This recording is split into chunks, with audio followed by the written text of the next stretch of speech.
Can you introduce yourself one by one? Hello, I'm Kate. Hello, I'm Glenda. Hi, I'm Donna.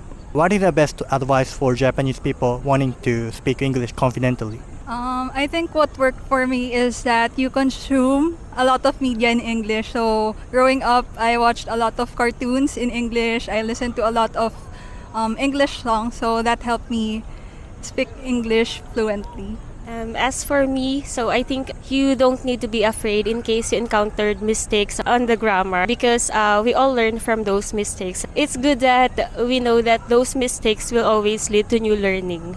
So as for me, what I did, because before I'm not confident as well to speak in English in front of a lot of people. So what I did is I found friends that are also learning English. So that helped me because they build up my confidence because I know that they do not judge me if ever I commit mistakes with the grammar. And if you commit mistakes with the grammar, that's totally fine because you're gonna improve along the way. So at least you tried, you practice. If you learn a new language, what do you do first to start well? Before I tried learning Japanese, so I started with the character syllables and the basic words. So I think it's good to start with that. I think it's always important to start with the basics because from those basics you will learn more. That is the foundation of your learning. Yeah, same with their answers. So start with the basic English grammar rules. For example, the proper usage for the verb, the singular, plural. So that will help you a lot to construct English sentences. Actually, making mistakes is scary for Japanese people. So, how did you overcome that fear? I think it's okay to make mistakes because from mistakes you'll learn. And I think it's good if you surround yourself with people who are willing to guide and help you.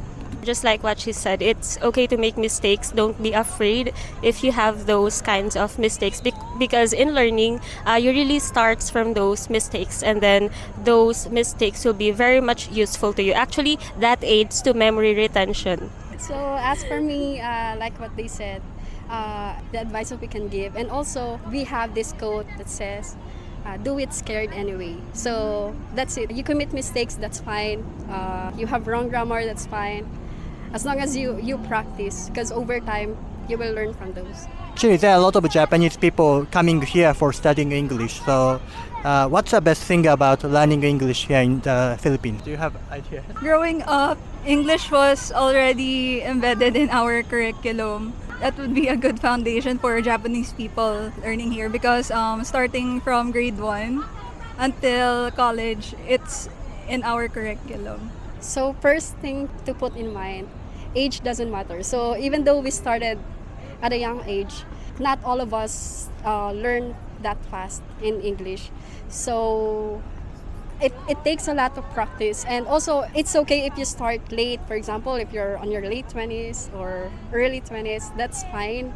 As long as you surround yourself with the people that is willing to learn with you, and then it will come a long way. So I forgot to mention, learning English, it helps with our jobs as well because we all know that English is one of the universal languages. So it's really important for our career, for our future. I think learning English is very important because I've been exposed to companies for Japanese expats, and then I think that is very essential to the nature of the job that they have, and then as well as communicating well in English is important because sometimes you will be scared if you don't know how to communicate in English. So that is a must that we must learn English. Can you explain the way to study English? How did you study English when you were young? Yeah, how do we study English? Well, actually, we have no choice because it's part of our curriculum.